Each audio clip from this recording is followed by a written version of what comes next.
สบายดีมื้อนี้วันที่29เดือน3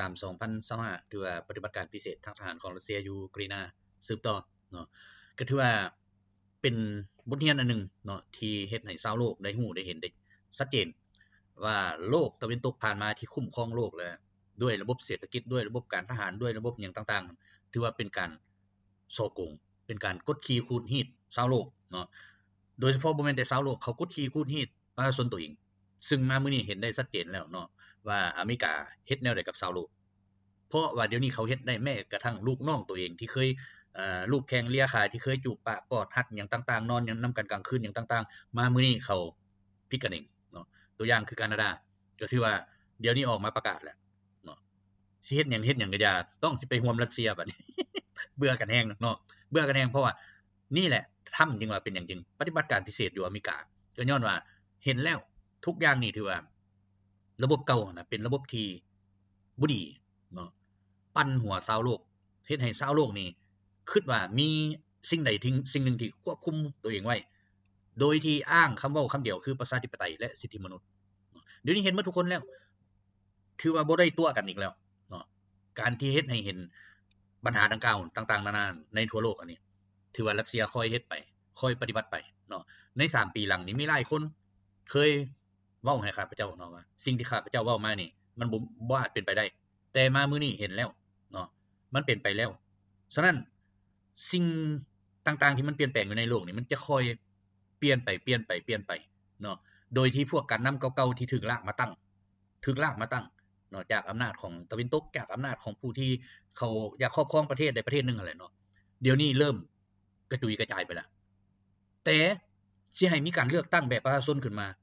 พัดเกิดบ่ได้ย้อนหยังย้อนว่าประชาชนผ่านมาแม่นถูกนักการเมืองซื้อจ้างจอบอ้อยเอาเบิดบ่ได้มีความคิดเป็นของตัวเองดอกบ่ได้มีก็มีแต่เว้าซื่อๆเว้าไปเว้าหยังแต่ทุกคนรู้ว่าคันเว้าไปหลายถูกจับถูกกุมขังถูกบังคับถูกฆ่าตายเนาะฉะนั้นเขาเลยพากันเว้าซื่อๆอันว่าประชาธิปไตยมีสิทธิมนุษย์แต่ในความเป็นจริงบ่มีไปเว้าแตะต้องนายตัวเองปึ๊บเรียบร้อยเนาะฉะนั้นแหละเป็นหยังตะวันตกคุมื้อนี้จึงว่าบ่มีการเลือกตั้ง พวกอำนาจเก่ามันยังห่วงอำนาจอยู่ มันยังคุ้มครองอยู่ระบบการจัดตั้งทุกอย่างเนาะฉะนั้นการสิเปลี่ยนโอนอำนาจให้ประชาชนว่ามีการเลือกตั้งจังซั่นจังซี่แบบประชาธิปไตยมันบ่มีผ่านมาน่ะบ่มีแต่ผู้ควบคุมนั่นแหละบอกว่าอันนี้คือประชาธิปไตยก็ของมันลวงโลกลวงกันมาหลายปีแล้ว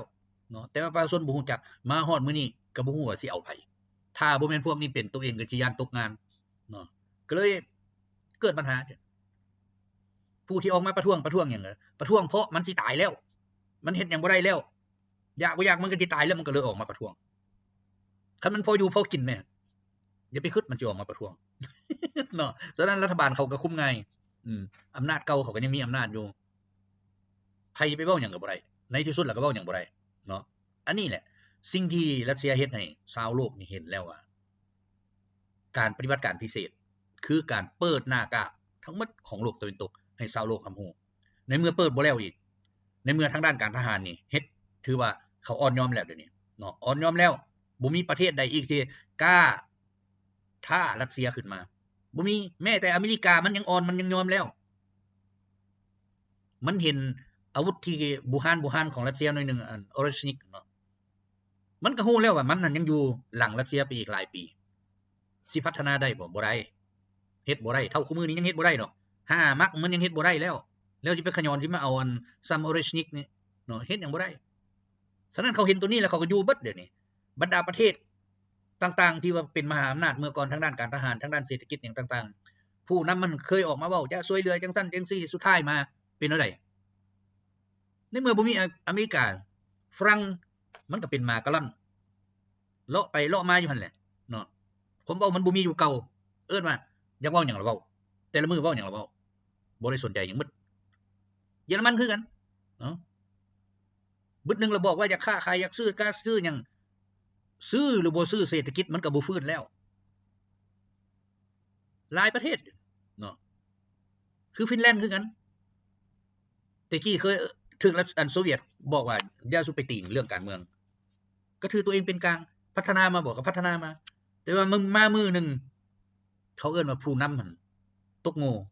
หรือว่าผู้นำลากมาตั้งนั่นแหละเนาะไปเชื่อใจ NATO ว่าเชื่อก็บ่แม่นดอกเพราะว่ามีอำนาจย้อน NATO หั้นขึ้นมาลากมาไว้อยู่หั่นเนาะเลยประกาศบ่ถามเสียงประชาชนประกาศเองเลย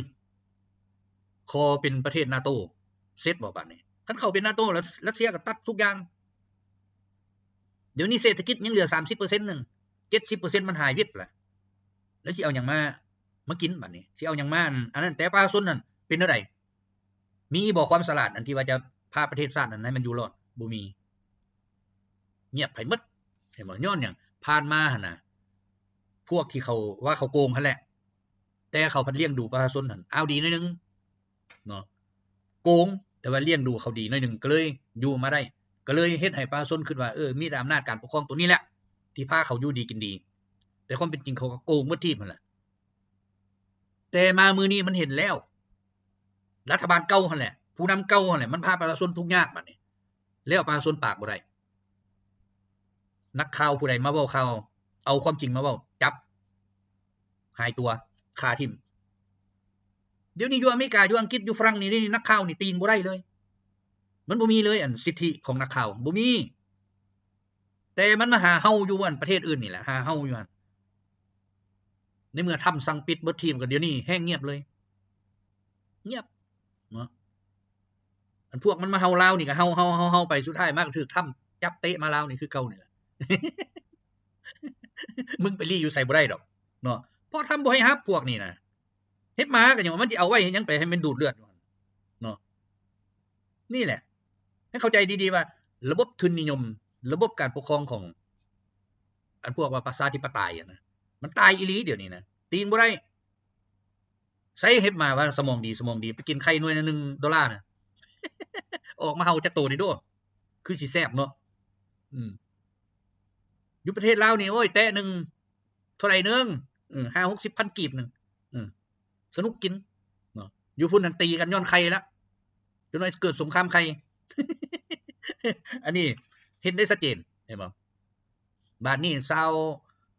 แอฟริกาหันมาร่วมการพัฒนากับทั้งรัสเซียกับจีนเขาเห็นได้ชัดเจนแล้วเนาะบ่มีไผดอกในโลกอันนี้สิไปเจริญย้อนนั่นพวกอังกฤษพวกฝรั่งพวกอเมริกาบ่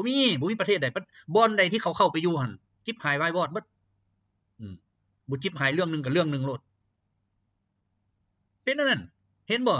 อัฟกานิสถานจิบหายบ่จิบหายพากันซ้อพากันโกงพากันเฮ็ดอันนั้นอันนี้สร้างกองโจรขึ้นเป็นจักเท่าใดกองโจรลัดยิงลัดฆ่าลัดทำลายคนบ่แล้วทำลายห้องการเขาบ่เฮ็ดบังคับจับพ่อจับแม่เข้าไปบังคับลูกหลานนั้นเฮ็ดอันนี้เห็นได้ชัดเจนเนาะจนเขาเอิ้นว่าก่อการร้ายนั่นแหละไป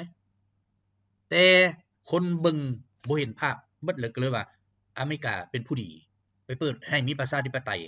ไปให้มีอันสิทธิมนุษย์เป็นอะไรล่ะบัดนี้ทำมาบอกว่าองค์กรดังกล่าวมันเป็นองค์กรโจรก่อการร้ายทั่วโลกนี่ทำสั่งยุบเบิดเห็นบ่มามื้อนี้นี่ชาวโลกเห็นได้ชัดเจนแล้วแต่ผู้ที่มีความเชื่อก็ยังเชื่ออยู่มันหาวิธีเข้าไปแบบใหม่เดี๋ยวนี้มันสอนกันแบบใหม่มันบ่เฮ็ดแบบเก่าอีกเนาะมันเข้าไปแบบใหม่ให้เงินช่วยเหลือให้เงินจังซั่นจังซี่เปลี่ยนชื่อองค์กรเพื่อเคลื่อนไหวให้ประเทศนั้นเข้าไปส่งเสริมเพราะว่าหลายประเทศนั่นน่ะคันบ่รับตัวนี้มันอยู่บ่ได้ก็เลยได้ครับมันให้หลายบ่ให้หลายดอกสร้างโรงเรียนหลังนึงว่าซั่นมันก็เฮ็ดคนมันมากินเป็นพันพุ่น แต่มันสร้างได้โรงเรียนหลังเดียวแต่ว่าคนมันเป็นพันพุ่นเก็บมาเว้าเนาะเท่านั้นแหละแล้วมันมาเอาคนในพื้นที่กันประมาณ 2-3 คนเท่านั้นได้กินน้ำมันเรือนั่นเด้บัดนี้มันก็หาเป่าข่าวแล้วบัดนี้เป่าข่าวอยู่หั่นบ่เฮ็ดอันนั้นอยู่หั่นบ่เฮ็ดอันนี้เงินทุนนี่จักมีบ่มีมันก็เว้าว่าได้ให้แล้วจังซั่นจังซี่โฆษณาหลายคนก็หลงเชื่อเนาะคือฮอดคุมื้อนี้นะอันเงิน90ล้านที่บักโอบามาเนี่ยมันมาเว้าอยู่นี่นะยังบ่ได้จักดีนะมันโฆษณาไปหมดทีบเลยทุกช่องข่าวทุกช่องอันนั้นมันเว้าว่าเดี๋ยวนี้ลาวนี่เอาเงิน$90 ล้านน่ะไปกินหมดบ่มีหยังดีบ่มีหยังเกิดขึ้นเงินเก็บกู้ระเบิดว่าซั่นมันอยู่ไสล่ะให้มื้อใดล่ะเก็บกู้ระเบิดเห็นแต่ทีมงานของรัสเซียลงไปเก็บอยู่เมืองวิงไซหั่นก็เก็บจนแล้วล่ะถือว่าปี2024นี่ปิดแหละปี2025นี่ได้เริ่มใหม่ก็จังสิค่อยว่ากันใหม่ เป็นอันนั้นเด้ฉะนั้นแหละเฮาบ่ควรหลงกลเนาะของพวกตะวันตก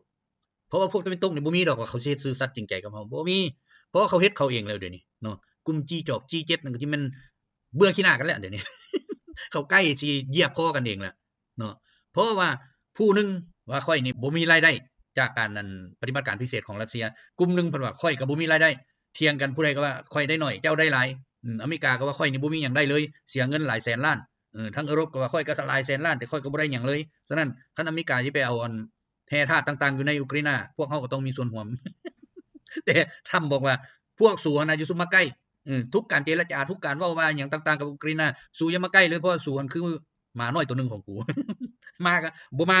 หรือว่ามาก็บ่มีประโยชน์หยังเนาะสิ่งที่ดีที่สุดคืออเมริกากับรัสเซียที่เจรจากันเองทิ่มกันนั่นน่ะเห็นบ่เขาบ่ได้มีหยังกันฉะนั้นอย่าไปเชื่อพวกนี้เชื่อบ่ได้เนาะงูเห่ามันก็คืองูเห่าบ่มีดอกมันสิเป็นนั้นมิตรกับไผได้เนาะมันเป็นไปบ่ได้ขี้เข็บก็คือขี้เข็บแมงงอดก็คือแมงงอดเพราะว่าอันนั้นคือทรัมป์เว้านั่นแหละกลุ่มดังกล่าวมันกลุ่มพวกอสรพิษเนาะมีงูเห่ามีขี้เข็บมีแมงงอดแมงเงาหยังต่างๆเว้ากันไปเนาะมันบ่มีดีจักอย่างพวกนี้บ่มีดีจักอย่างมันเฮ็ดหยังก็อย่ามันเพื่อตัวมันเองเท่านั้นมันบ่ได้เฮ็ดเพื่อคนอื่นดอกมันเอาเหยื่อมาล่อให้คนไปกินคือแถวเจ้าข่อยนี่แหละไปกินติดกับมันเห็นบ่พากันเชื่อว่ามันสิเฮ็ดนั่นเฮ็ดนี่ให้อย่าไปคิด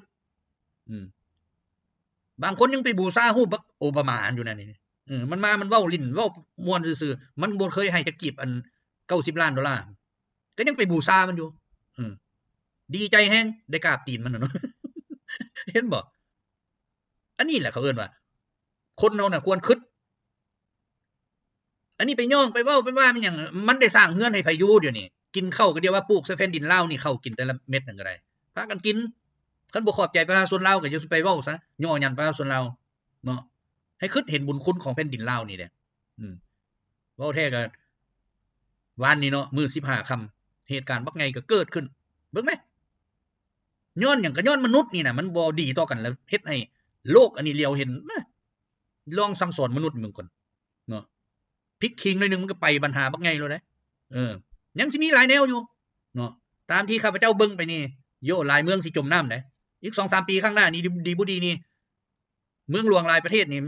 มันสิอยู่ในพื้นน้ำพุ่นเมืองหลวงบางประเทศสิเว้าสู่ฟังบางประเทศสิจมอยู่ใต้น้ำน่ะถ้าเบิ่งโลด 4-5 เมตรน้ำท่วมนี่มันสิไปไสได้ เนาะ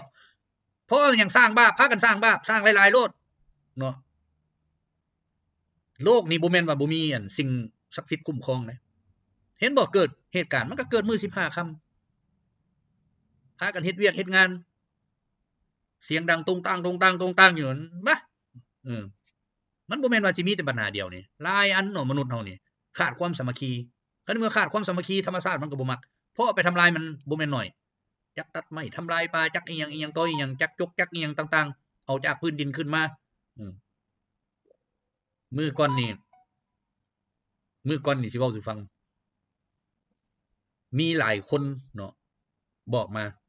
นักวิทยาศาสตร์เนี่ยบ่แม่นคนธรรมดาเนี่ยว่าอยู่ในพื้นโลกของอยู่ในโลกของใจกลางโลกบ่แม่นพื้นโลกเพราะว่าโลกบ่มีพื้นเนาะใจกลางโลกมีสิ่งมีชีวิตที่มีน้ำหนัก20,000 ล้านต้นอันนี้ข้าพเจ้าก็ยังบ่ทันฮู้ว่ามันสิเป็นแบบใดสิ่งมีชีวิต20,000 ล้านต้นบ่ได้แม่นน้อยเด้อเนาะ ถือว่าสิซ้ำใดยังบ่มีไผเห็นและมันสิเป็นสิ่งมีชีวิตแบบใดปกป้องโลกนี่บ่แน่นอนว่าต้องปกป้องฉะนั้นมนุษย์เฮานี่น่ะอยู่หน้าดินนี่นะบ่เห็นการเคลื่อนไหวของเขาฉะนั้นบางสิ่งบางอย่างที่มนุษย์เฮาเฮ็ดนี่เป็นไปสะท้อนตัวเขาพลิกคิงขึ้นมาก็มันมีปัญหาโลดเนาะอันว่าห้อยเรือนห้อยหยังต่างๆของโลกนั่นน่ะมันก็ย้อนการพลิกคิงของเขานั่นแหละเนาะบางทีเพราะบ่ทันมีไผลงไปฮอดพุ่นโซเวียตซีลงไปสุดก็ 12,000 กว่ากิโล12,000 กว่าเมตร12 กิโลเมตรไปเจอเสียงเนาะเจอเสียงที่ว่าแปลกประหลาดและการเจาะต่อกับเจาะบ่ได้เนาะฉะนั้นจีนก็เริ่มเจาะกันเดี๋ยวนี้ก็ฮอดประมาณนั้นแหละก็ถือว่าไปบ่ได้อาจจะมีโลกอันนึงอีกอยู่ในกล้องอยู่ในใจกลางโลกเฮานี่เนาะท ที่มีสิ่งมีชีวิตเคลื่อนไหวคือกันเขามีพลังงานของเขาอย่างต่างๆเขาเห็นเห็นอย่างต่างๆมีการพัฒนาคือกันเนาะเป็นโลก2ซ้อนก็อาจจะบ่จักนี่แหละฉะนั้นสิ่งที่เฮาเฮ็ดดีหรือบ่ดีไปสะท้อนเมื่อเขาเห็นเขามันบ่คักเขาสั่งสอนเนาะฉะนั้นมนุษย์มันควรอยู่ร่วมกันแบบสันติเนาะอันนี้ฉะนั้นลายนครหลวงเด้ออีก 3-4 ปีข้างหน้าสิจมอยู่ใต้น้ำบอกให้ฟังโลดโดยเฉพาะพวกเฮ็ดผิดศีลนี่เฮ็ดผิดหลายเท่าใดดูถูกผู้อื่นหลายเท่าใดยิ่งมีปัญหาเท่านั้น อันนี้เว้าสู่กันฟังเท่านั้นเนาะเพราะว่าหยังโลกเฮานี่นะทุกคนเกิดมานี่บ่มีไผเอาหยังไปได้หรอกเนาะอยู่นำกันฮักแพงกันสร้างสรรค์นำกันช่วยเหลือกันมันสิดีกว่าเหยียบย่ำกันเนาะบ่ให้ความเคารพกันดูถูกกันจังซั่นจังซี่บ่ดีเนาะธรรมชาติเองก็เป็นสิ่งที่เกิดขึ้นมาตามธรรมชาติมนุษย์ก็เกิดตามธรรมชาติเนาะแล้วอยู่มื้อนึงเพราะว่าตัวเองนี่เก่งตัวเองนี่ฉลาดตัวเองนี่ฮู้รอบด้านเอาได้ทุกอย่างหั้งมีแต่ตัวเองผู้เดียวเป็นไปบ่ได้อันนั้นนะบาดธรรมชาติทำลายมาเป็นอะไรล่ะบัดนี้เห็นบ่เบิ่งแนวนึงคือเป็นตาอีตนชาติเป็นตาสงสารแต่เบิ่งแนวนึงแหละมันเอิ้นว่าเพิ่นปรับสมดุลให้มันเสมอภาพกันเพิ่นปรับไปเองเนาะตามธรรมชาติฉะนั้นมนุษย์มันสิแข่งกันไปฮอดไสปุกเฮือนขึ้นไปลงสูงเป็นกิโลสุดท้ายก็หักลงเนาะเพราะว่าธรรมชาติเขามีการปรับกันอยู่แล้วบางเทื่อเมืองนี่เจริญจนว่าหาความเจริญนี่โอ้ใครไปเห็นก็พอใจสุดท้ายมามื้อนึงพังหมดคืนกับถูกระเบิดปรมาณูนี่เฮ็ดแนวใดมันอันนี้แหละย้อนมนุษย์นี่มันบ่มีความเป็นธรรมบ่มีความยุติธรรมนำกันเนาะมันเอาเปรียบสิ่งดีสิ่งเด่นกันมันจึงเฮ็ดให้ธรรมชาตินี่ก็ปรับสมดุลด้วยตัวเองเนาะการสร้างสาพัฒนาอย่างต่างๆนั่นน่ะอยู่ในหน้าโลกเฮานี่การสร้างสายิ่งสูงยิ่งเพิ่มน้ำหนักหลายเท่าใดอยู่หั่นเขาเอิ้นว่าธรรมชาติก็จะทำลายไวเท่านั้นเพราะหยังการเอาสิ่งย้ายสิ่งที่น้ำหนักน่ะที่ธรรมชาติมันเฮ็ดให้สมดุลแหละไปไว้อยู่บนนึงบนเดียวแน่นอนบ่ฮู้ว่าพื้นที่ตรงนั้นมันสิส่ำใดรับน้ำหนักตึมเนาะแล้วมื้อนึงมันก็อาจจะถล่มแล้วก็ลงอยู่ใต้น้ำเพราะว่าการที่เอาน้ำหนักไปอยู่ไว้หลายๆนะมันก็บ่ได้เป็นผลดีหยังดอกคือแม่สร้างตึกหลังนึงมันเท่าใดต้นเนาะไรแม่ถ้าว่าสร้างเป็นหลายๆบ่อนเฮียงกันไปอยู่หั่นให้น้ำหนักเพิ่มขึ้นแน่นอนเปลือกโลกเฮานี่มันมีความมันหนาของมันฮอดจุดที่แล้วหั่นนะบ่ได้เกิน40กิโลเนาะบ่ได้เกิน40กิโลเมตรฉะนั้นการเพิ่มน้ำหนักมันบ่แม่นว่าบ่มีผลกระทบแน่นอนมีผลกระทบต่อการเคลื่อนย้ายของดินอันนี้ให้เห็นนำกันเนาะแล้วเฮายังบ่ฮู้ว่า40กิโลเมตรลงไปมีหยังสิ่งมีชีวิตสิ่งใดอีกอยู่กองเฮานี่เนาะยังบ่มีไผฮู้แต่ว่ามีคนมาบอกว่าเดี๋ยวนี้มีสัตว์ที่มีน้ำหนักฮอด20,000 ล้านต้น ข้าพเจ้ายังว่าโอ้มันสิไปอยู่แนวใดเนาะ 20,000 ล้านต้นขนาดมันสิส่ำใดนะเอ้าเว้าไปหลายเนาะมาเบิ่งปฏิบัติการพิเศษทางทหารของรัสเซียยูเครนมาเบิ่งตัวเลขเนาะทิศแล้วเนาะทิศผ่านมานี่วันที่28ก็ถือว่าค่าตายไปทั้งหมดรวมตัวเลขเนาะอาทิตย์ผ่านมา 10,780 บักบ่แม่นตัวเลขน้อยเด้เนาะ 10,780 บักนี่กองพลเนาะเฉพาะกำลังพลยังบ่ได้เว้าเรื่องเทคนิคบ่ทันได้เว้าเรื่องอื่นๆฉะนั้นมันสิคนกันมาได้ไสอาทิตย์ละ 10,000 เนี่ยคนมาได้ไสทหารโปโลยมันก็อยากหมดแล้วทหารฝรั่งเด้มาบ่แม่นอยากหมดหรอว่านั่นก็ได้ทหารเยอรมันเด้สิ่งที่เขาเว้ากันว่าเขาจะส่งมาน่ะมันมาตายอยู่นี่หมดแล้วมันบ่แม่นว่าบ่ส่งมามันส่งมาแล้วอเมริกาคือกันอังกฤษคือกันเดี๋ยวนี้รัสเซียสู้รบกับไผพวกนี้แหละแต่ละมื้อนี่ไล่จับทหารฝรั่งทหารอังกฤษทหารอเมริกานี่เป็นปุ๋ยเนาะสิ่งที่เขาไล่จับได้นี่มันบ่แม่นน้อยล่ะแต่เขาบ่ออกข่าวหลายซื่อออกดำเล็กดำน้อยเรือนั้นมันเข้าทงดำหมดแล้วเห็นบ่บัดนี้มาเบิ่งวันที่29เนาะค่าตายไป 1,390 บาทก็บ่ได้น้อยเห็นบ่มื้อนึง1,000ปลาย 1,000 5,500รวมเอาติแล้วเพิ่นไปเว้าว่าทหารรัสเซียตายจังซั่นมื้อละ 1,000 ปลาย 2,000 รัสเซียบ่หมดทหารแล้วคันเว้าปานนั้นน่ะบ่มีผู้สู้แล้วเนาะเดี๋ยวนี้การสู้รบนี่รัสเซียบ่ได้เอาประจันหน้าแล้วใช้แต่ยบคเดือนนึงเขาผลิตไปเป็น 4-5 แสนลำหรือ 2-3 ล้านลำก็บ่ฮู้นำเขาแต่ว่าไปยิงคู่มือไปคู่มือแล้วทหารที่ว่าไปสู้รบเดี๋ยวนี้แนวหน้าบ่อย่างนี้แหละใส่แต่ยบคนี่เข้าไปเฮ็ดก่อนจัดการก่อนฉะนั้นนักรบไอทีเดี๋ยวนี้นี่ประกาศรับสมัครเอาอยู่คู่มือนี่เรียนนำจนบ่ทันรัสเซียให้เรียนฟรีเลยเดี๋ยวนี้พวกไอทีนี่เรียนฟรีเลยมีข้าวมีน้ำมีเงินมีหยังให้พร้อมอีกนักเรียนไอทีนี่เพื่อเอาไปนี่แหละปฏิบัติการใส่หลายเนาะสมมุติ 1,500 คนนี่ก็ 1,500 ลำเลยเด้ผู้ละ2ลำก็ 3,000 ลำเลยเด้เนาะเอาไปยิงแต่ละมื้อฉะนั้นเขาสร้างกองทัพเดี๋ยวนี้เขาสร้างกองทัพยบคนี่แหละเนาะเพราะว่าตีสบายไปบ่อนใดก็โยนลูกนึงไปก็ตาย 3-4 คนเลยเด้พวกอเมริกา NATO เฮ็ดจังไดเนาะเกพานะเทคนิคเอามาแต่อเมริกาพุ่นข้ามทะเลข้ามหยังมามันเข้าไปดินแดนอุกราอินาซื่อยบคไปจัดการหมดทหาร 7-8 คนรับใช้มันหั่นเอายบคไปอีกไล่ตำก้นแต่ละบักหั่น7คันเหลือเฟือแล้วผู้ละคันโลดเห็นบ่แล้วมันสิเฮ็ดจังไดมาก็มาตายแนวนี้แหละนี่เอ้ามื้อนึง 1,300 1,400 บัก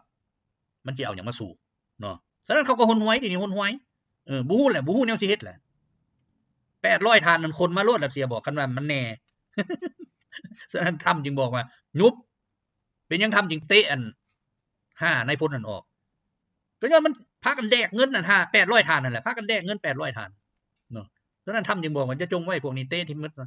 จังน้อยทหารต่างๆ800ทานก็เอิ้นคืนหมดบ่ต้องเอาไว้เสียเงินเนาะหรือบ่ก็เอามาตีอยู่รัสเซียนี่ตายเบิดแล้วก็บ่จักอยู่ฐานนั้นเหลือแต่เจ้านายพากันอยากกินเงินตัวนั้นเนาะเป็นนั่นบัดนี้มาเบิ่งแคว้นกุสการกวาดล้างนี่ยังมีต่ออยู่เนาะทุกมื้อเพราะว่าหยังเดี๋ยวนี้มันบ่มีทางออกแล้วรัสเซียปิดล้อมมันลงอยู่ใต้ดินก็มีได้ไปซอกเห็นอยู่ใต้ดินก็มีเอายบคไปเจาะประตูหั่นยบคบินเข้าไปในใต้ดินเพิ่นเห็นอยู่หั่นก็เลยได้กวาดล้างทุกตารางเมตรเลยบัดนี้เนาะบ่ให้มันเหลืออยู่แคว้นกุสมาฮอดมื้อวันที่29เดือน3 2025นี่ค่าตายเป็นหมด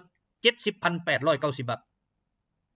ทำลายรถตั้งไป402คันทำลายยันก่อสูงไป329คันทำลายยันก่อขนส่งไป290คันทำลายหุ่มเกาะ 2,234 คันทำลายรถทับไส้ไปทั้งหมด 2,569 คันทำลายปืนใหญ่ปืนโค้งนาดินไปทั้งหมด590สุดทำลายรถยิงจรวดหลายลำกล้องไปทั้งหมด53คันงานมีจรวดฮิมาน13คันเนาะแล้วก็6คันนั่นเป็นของ NATO ทำลายรถลูกศรฐานยิงลูกศรทั้งหมด26สุดทำลายรถขนส่งลูกศรและประกอบลูกศรนั่นจำนวน10คันทำลายราดาร์ไปทั้งหมด141สุดทำลายราดาร์ของลูกศรไฟทั้งหมด10สุดนอกนั้นทำลายเทคนิคพาหนะเทคนิคพิเศษทางวิศวกรรมทางทหารนั่นจำนวน56สุดเป็นนั้นบัดนี้มาเบิ่งตัวเลขรวมเนาะพาหนะการทำลายพาหนะเทคนิคต่างๆของรัสเซียอยู่ในการปฏิบัติการพิเศษอยู่ในยูเครนนี้ยิงยนต์รบไปทั้งหมด660ลำทำลายเฮลิคอปเตอร์ไปทั้งหมด283ลำทำลายยนต์บุยคนขับไปทั้งหมด 48,952 ลำทำลายรถลูกศรฐานยิงลูกศร601สุดทำลายรถตั้งกับยันเกาะต่างๆเนาะพาหนะเทคนิคต่างๆ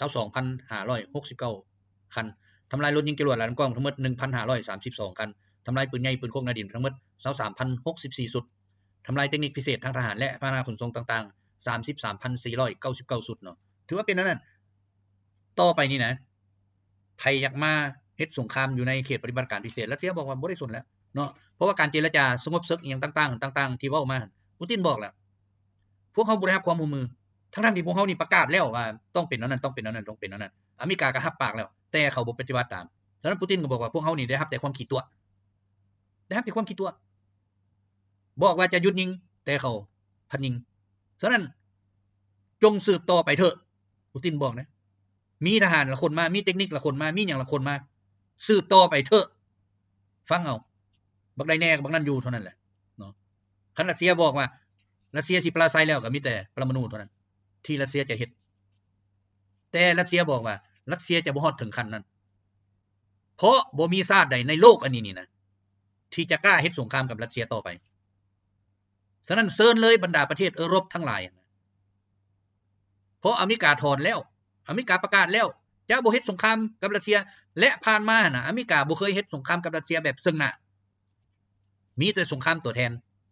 ฉะนั้นเดี๋ยวนี้อเมริกาประกาศถอนตัวยุโรปเชิญเลยเนาะมีจักประเทศทหารเรือเท่าใด เชิญออกข่าวไปเลยเอาไหมบรรดานักข่าวต่างๆที่นิยมหั่นน่ะประกาศกันไปเลยบอกว่าซ่องอันต้นลาวนี่บอกแล้วว่าปูตินเชิญบรรดาประเทศอันยุโรปทั้งหลายนะหรือประเทศขี้ข่าทั้งหลายที่อยากเฮ็ดสงครามกับรัสเซียไปเลยเนาะเชิญเลยคันมึงแน่น่ะมึงไปแล้วอันนี้แหละเป็นอย่างยิ่งว่าปฏิบัติการพิเศษก็ย้อนเหมือนก็บอกว่าเชิญสู่มาโลดเนาะสู่เฮ็ดได้ก็เฮ็ดอย่างสู่เฮ็ดได้ก็คือรอบฆ่ารอบกำจัดเนาะเพราะเขาเฮ็ดนั่นนี่เขาเป็นโจรนี่เอ้ารถประธานาธิบดีปูตินขี่ไปดีๆก็พากันไปทำลายอันนี้ฉะนั้นผู้ที่อยากทำลายมีภายในบ่มีแต่มันจับบ่ยากดอกจับพวกนี้นะมันง่ายๆเนาะฉะนั้นแหละประธานาธิบดีปูตินก็บอกแล้วมันมีจักประเทศแท้มันอยากเฮ็ดสงครามกับรัสเซียนี่เซิร์ชมันมาบาดเดียวเลยนะเนาะมีบ่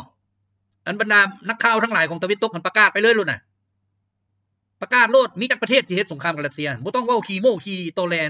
บ่ต้องเว้าเบี้ยงบ้ายต่างๆนานาบ่ต้องเว้าประกาศไปโลดแน่บ่เท่านั้นแหละเนาะบ่แม่นสิเฮาคือตุมานี่เนาะล่อเฮาไปทั่วทิพย์ทั่วแดนลักไล่หูเอ้ามื้อนี้เอาเท่านี้เนาะสบายดี